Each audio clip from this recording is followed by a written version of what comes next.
Welcome back to Season 10 of Partizan Belgrade, everyone, the Gravediggers. We've had a pretty good start in our first 10 games of the season.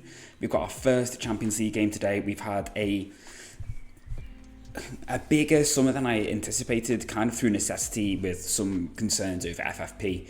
We've got a couple of players still unhappy because we refused to sell them, but I was not going to sell so many of my stars or potential stars in one window. They're just gonna have to suck it up and get on with it. But yeah, we've got one game today. We're going to run down the transfers. We're going to look at what's been going on, and yeah, let's just get into it.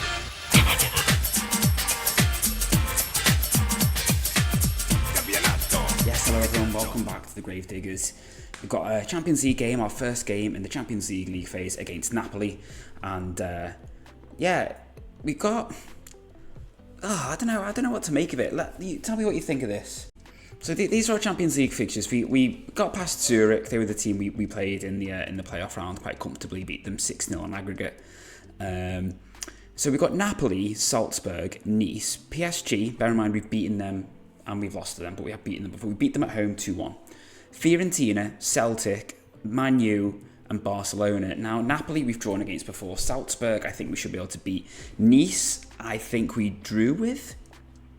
I know we actually beat Nice. I must admit, I didn't think we'd beaten Nice, but so we did. Okay, so surely we can do it again. Fiorentina we've not played, but I reckon we can beat them. If we can beat Nice, and if we can beat Nice, Salzburg, Napoli, I think we can beat Fiorentina. Celtic, I think we should be beating them. No offense, Celtic fans. And we really need to as well, and we'll touch on that in a minute. Last season we drew, was it last season we drew 1-1 against Man United? Or was it the season before? I can't remember, it's all blown into one. Let's see. Last season we drew 1-1 against Man United.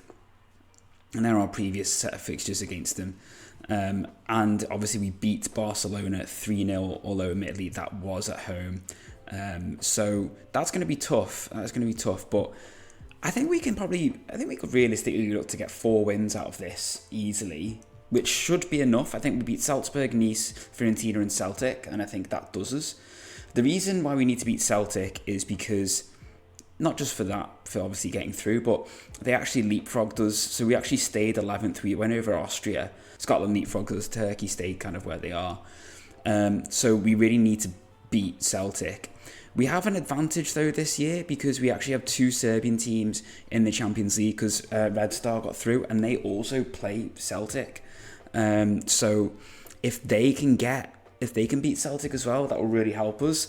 And the other thing that will really help is we've got a team in the Conference Europa League in Vojvodina who are playing Rangers. So if they can beat Rangers, we could potentially make big headway on Scotland this season. We don't have a team in the Conference League. We very, very nearly did. Stancom played Atromitos and won the first leg 2-0 before losing 3-0 in Greece. So we were on course to have 4 teams across all 3 competitions, but it didn't happen. But yeah, be interesting to see what does actually happen for us. Obviously, he's going to start off today with Napoli, who we drew with 3-3 last time we played them, which was... So yeah, it was 3-3, and that was 2 years ago. So, going to be tough, admittedly. What's their team like? They've still got Kvara, and they've still got Kim Min-jae. Erik Ten Hag is the manager. They've still got Kim, they've still got Osman, they've still got Kvara, although he is injured for today, which is pretty big, I would say. We've got Patinia, Monchu. Obviously, Osman and Kvara are the big ones, but... potential for us to do something here today. Raspadori is injured, that's good. They don't really seem to have refreshed their squad loads with any real substantial quality.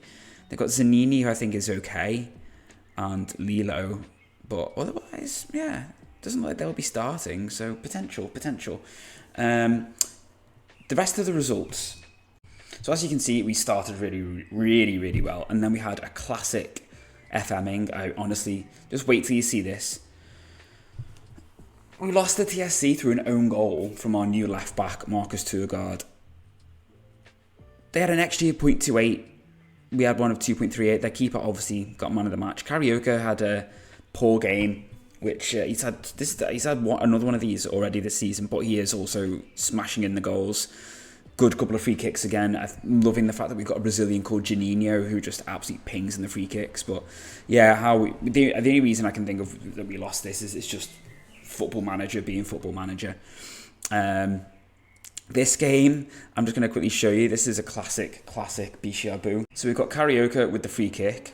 Bending one in, brilliant. Lovely free kick from like 30, 35 yards. And then, remember Bishiabu giving the ball away?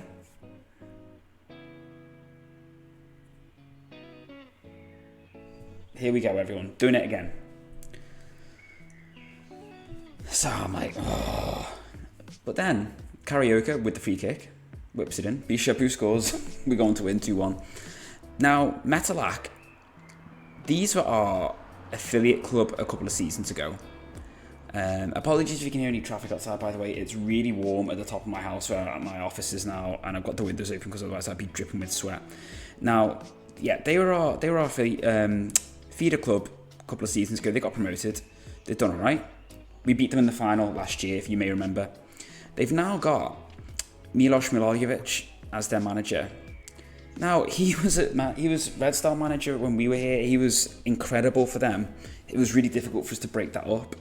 He's then had a couple of unsuccessful spells in England, Borough and Forest, and he's now come back to Serbia with Gornji Milanovac.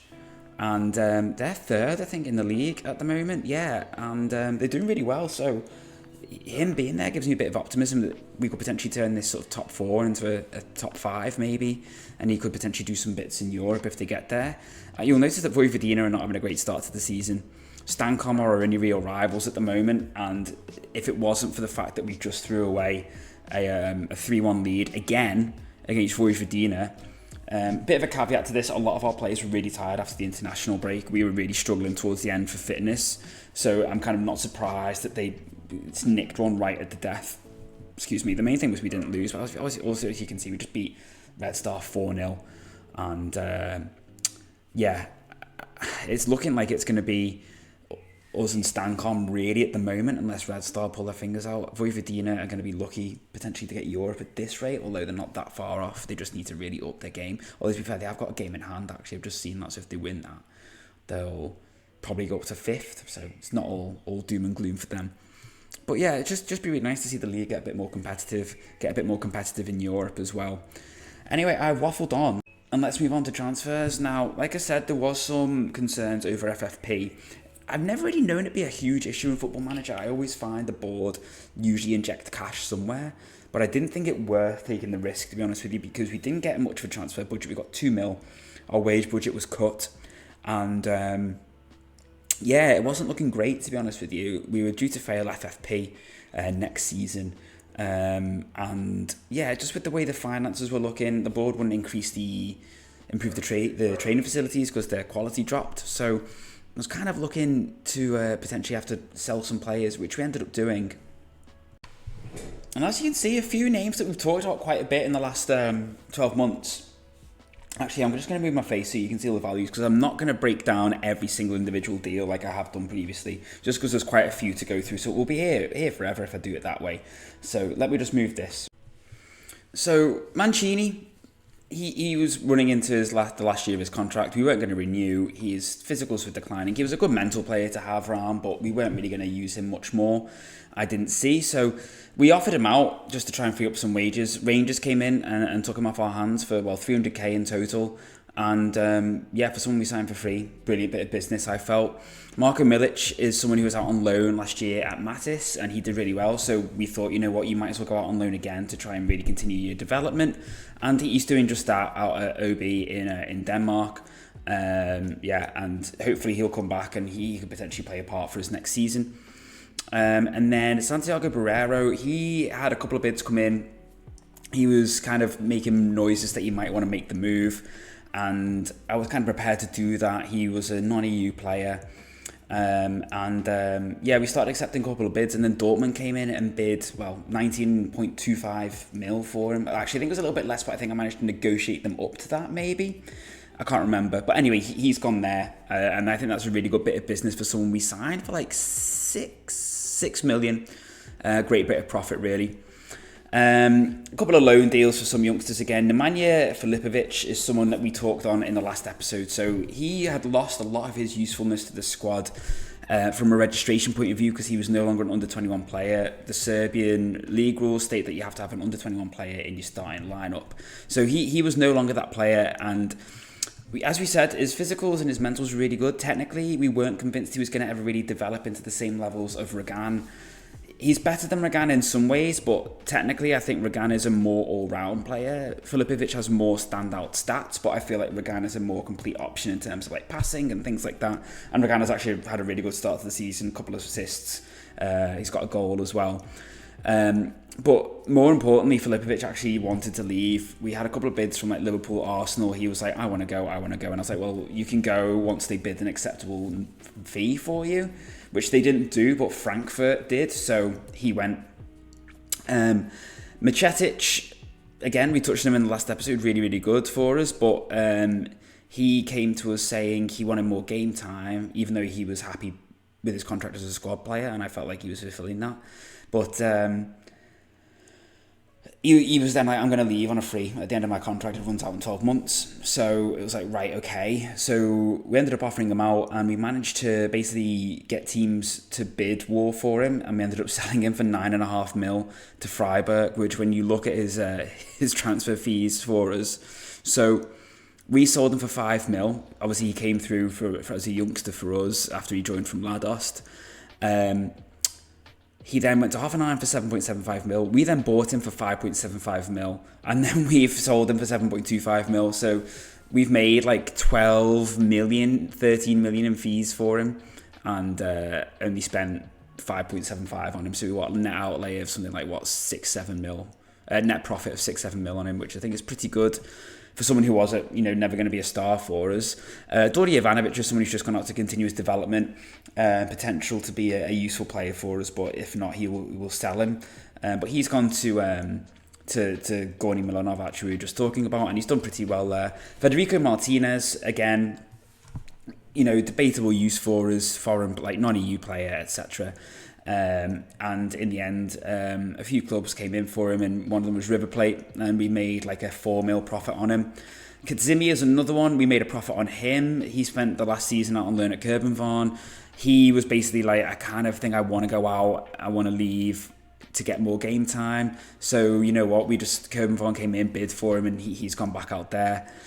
We'll touch on Martin Petras in a minute, because he was actually a player we signed, as you can see, for 975k in total. He's just stayed at Bratislava on loan. His attributes look phenomenal, so he's playing a lot for them, so he's just going to continue developing, and he'll come back to us at the age of 20, hopefully.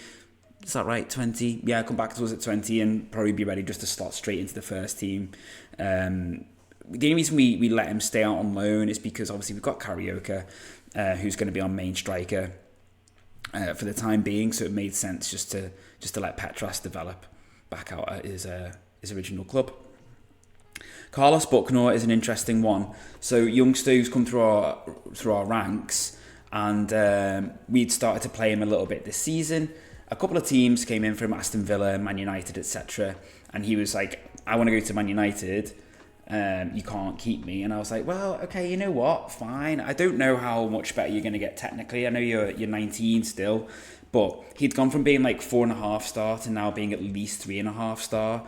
And I was like, I'd rather just chance it and let you go. So Man United, I think, bid like 9 mil. Then Aston Villa bid, and it was like, is happy to talk to Villa, but wants to play for Chelsea. And I was thinking, well, Chelsea haven't bid for him. And then Chelsea come in and just threw 12 million down up front. Whereas Man United, it was like 2-3 mil up front and then loads of add-ons to get it up to 9. But Chelsea were just like, here's 12 mil. And then we managed to add in a sell-on fee clause. So really easy bit of money for him. A few other little random club like players left on loan and for small deals. But the other big one was Hossein Nazari. So Atletico Madrid bid for him. And he was like, I want to go. You're not going to be able to convince me to stay. We had signed a new left-back just to provide a bit of competition. And with this going on, bear in mind we bought him for 2.2 mil and Atletico were giving us like 10 mil. I was like, you know what? That's fine. You can do that. I don't mind. because I've got this guy, Marcus Tugard, who is probably better than Nazari anyway. Cost me less money, and we've got Jensen, who can also fill in at left back. So yeah, I was like, we'll take the money now. We'll come on to transfers in now. Just a little one. We did end up loaning out Vukovic. He's had a decent little start to the season for us. He's got a couple of goals. But Serdu Luka came in and said, we're going to play him. Like, he's going to be an important player for us. So I was like, you know what? Go out, play every game, hopefully for them, and come back ready to play for us. So that's what he's done. You'll notice that Ruben Laura, we have signed this season and then loaned him out. This is a little experiment, really. So he's 26 and he came from Racing Club. And as you can see, we got him pretty cheap. And I looked at he's someone who we've been scouting for about 2-3 seasons. And I nearly signed him a while ago, but it was like the whole non-EU, non-Serb player, etc. So he didn't bother. But then I was like, well, you know what? I reckon I can sign him and flip him in like 12 months. Because his technicals are really, really good. His attributes are brilliant. So he's gone out on loan to West Ham. And as you can see, 2 sub appearances, 2 assists. So we're just going to see how he goes. I wanted to loan him to Serbia, but no one was interested. So we're gonna send him to West Ham, see how he does, and then potentially sell him for a profit, or he comes back as a good player for us. I don't know. It's just a little experiment, but it was low risk. So I thought, low risk fee. Let's try it. Piero Falcone is the right back that we talked about wanting to try and sign in the last episode. 20-year-old Italian, so I think he could potentially be the future of the right back role for us over Regan. You might think, he looks very similar to Filipovic. He's just technically better than Filipovic was, admittedly marginally, but he's a better defender, and I think he's got a higher resale value. He's already worth 23 to 26 mil. And I just think, we could probably look to do really well with him and make money from him. But he's just providing nice competition for Regan, and he's also very versatile. He's even more versatile than Filipovic because he can play in the DM role if needed. Obviously, Filipovic was happy playing right back and left back, but he is very strong on both feet. Emilian Cristea is another kind of Ruben Laura experiment / someone who has the potential to be useful for us.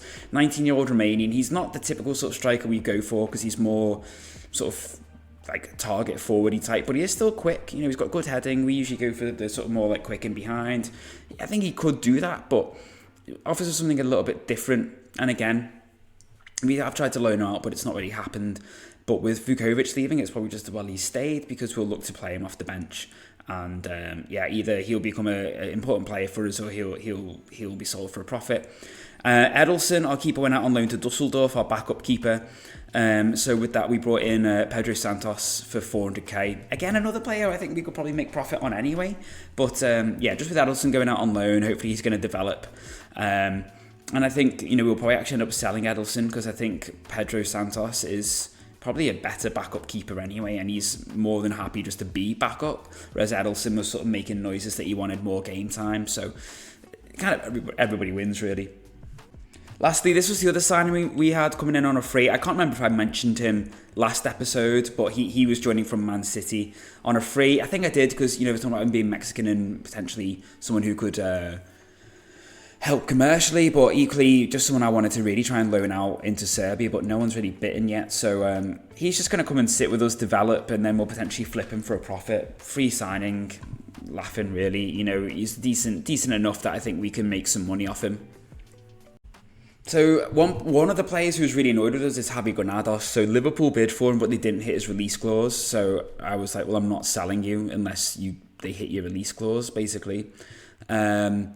Which he wasn't happy about. He handed in a transfer request. I rejected it. I think they offered like 50, 60 mil or something at the most. I bought him for 63. He's got a 76 mil release clause. I was like, I don't want to sell you because you're too good for us, and I'd rather you be unhappy for a bit and then eventually get over yourself, or at the worst, Liverpool hit your release clause. But I was like, you can just sit here for now.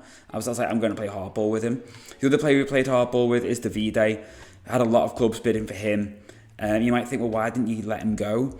I wasn't really going to make a huge amount of profit, I don't think, on him. I felt like I could get more. 3.6 mil we signed him for. I think the most we rejected was like 8-9 mil. And I was like, you're worth so much more in terms of potential. I'm not selling you now. I'm going to because we'd already sold a lot of players, and I was like, I refuse to like just sell loads of like high potential players. I'm gonna keep as many as I can, like within reason. And Davide and Granados are the ones I've kind of doubled down on for now. So yeah, they're gonna stay. Hopefully, get over it, and we'll play them, and then we'll probably end up selling them next year for like hopefully the money that I want for them.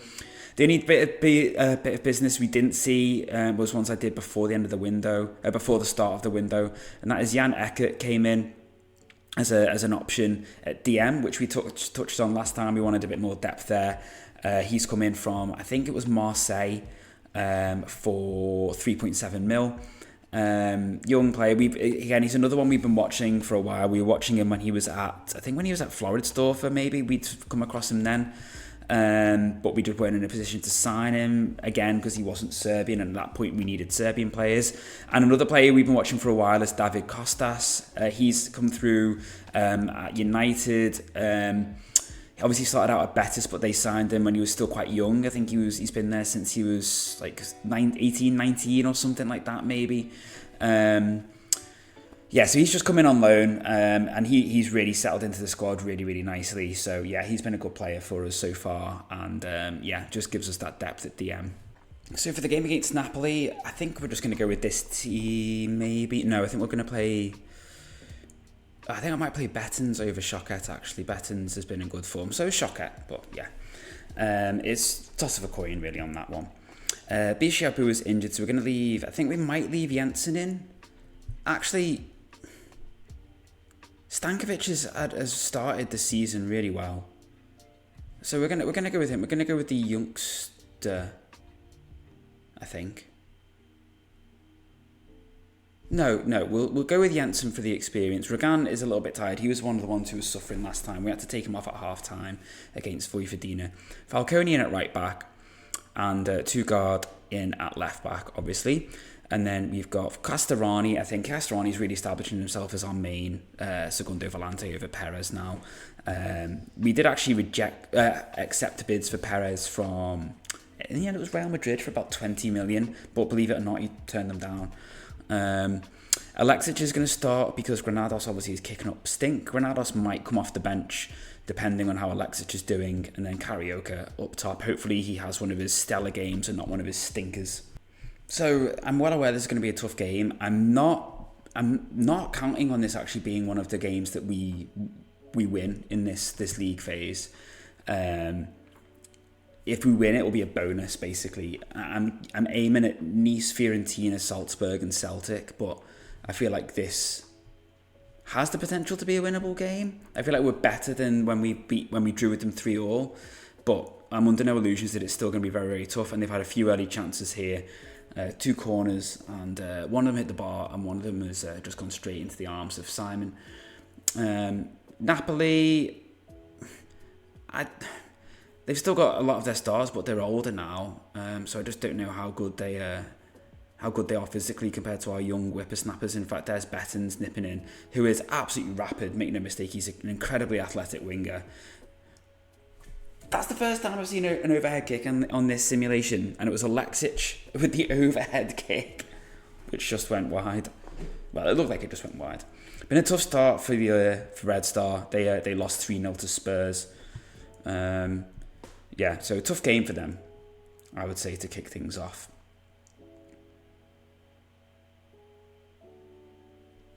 But so far, you know what? We're doing a darn sight better than we were when we played them last time here. I just felt like 2 of our players been pulled back there. First Suarez and then Carioca. Tugard to Castorani, who looked like he was going to line one up, and he does, and it just goes over. But yeah, when we played them last time, we were 3-1 down at half time and managed to pull it back to 3-3. So this is so far better than that, and you know, we are matching them, I would say, yeah. Just about matching them, I think. Jensen should just play it back out to Tugard now. Yeah.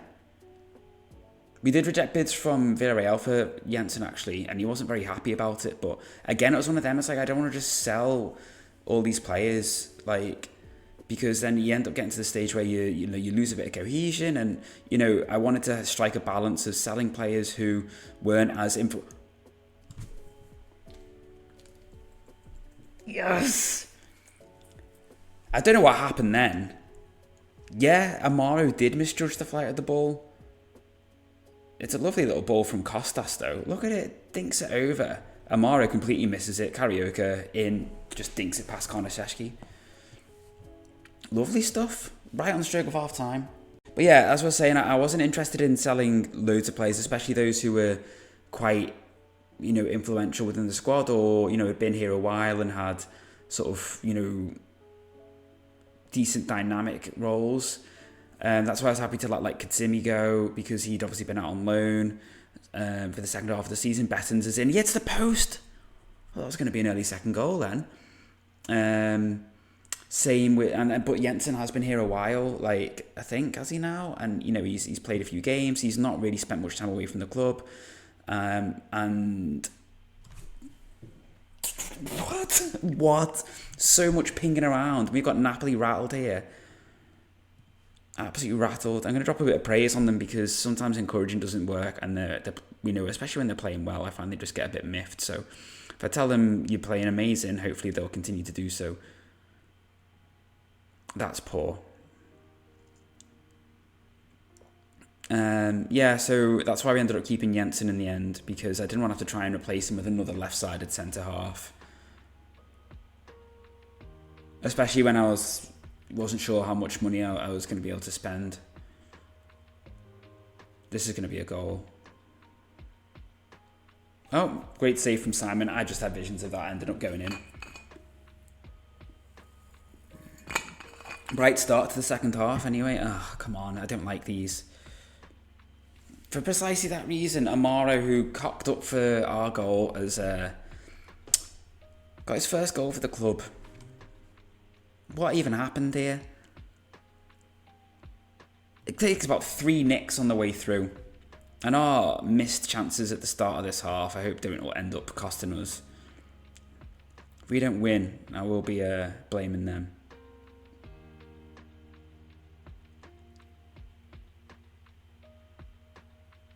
Where's it going? Alexic to Castorani. Shot just goes wide. Interesting effort. I didn't think that was going to even end up that close. We've got options on the bench though. I think we'll use some now. Bettens. Oh yeah, Cvetanovic has actually had a really good start to the season. The youngster, he's actually done really well. Done really, really well. Bettens is having a good game, but is it good enough to justify keeping him on over Choquette? Then we take off Castorani, actually. We're going to give Bettens a little bit longer to see if he can do anything. But we've got Choquette on the bench, which will be the change now. And I am going to bring Granados on as well.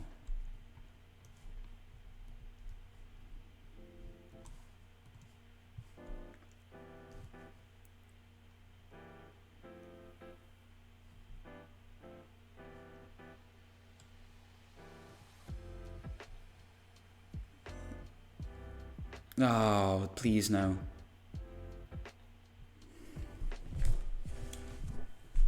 Oh, man. Amaro again? Set pieces have done us today, haven't they? How does Simon and Falcone not get rid of that? Seriously? We've got one more change to make, but I don't know who.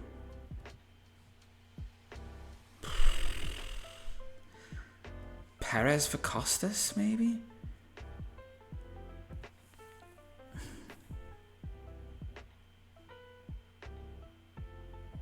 I don't even know how that happens.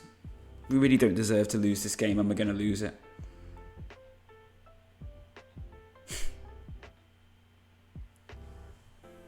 Look at that, Andre Amaro cocked up for our goal. Gets player of the match because he scored 2 jammy set-piece goals. Ugh, ridiculous, man. Absolutely ridiculous. So annoying. Now, like I said, I wasn't counting on a win there, but at least a draw. But now we've got to make sure we get 4 wins now from the games that we're targeting. Salzburg, Nice, pray we can nick something out of PSG, United and Barca. Maybe. But, I mean, theoretically, it should be enough. Last season, we went through on 11 points, and I think we can get 12. I think we can get 12 points out of this group, these set of games at least. So it should be enough.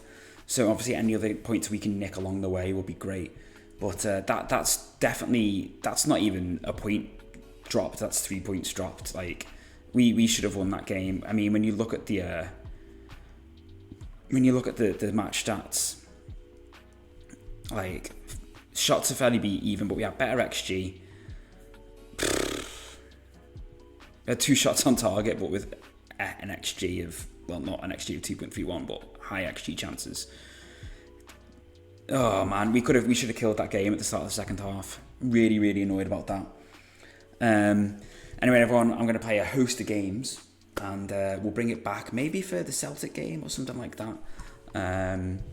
When's that coming up? That's coming up in December. So I think we'll bring it back for that one. We'll get through these games and we'll bring it back for Celtic. Hope that's okay with everyone. And yeah, I'll see you very soon. Take it easy, everyone. Stay safe.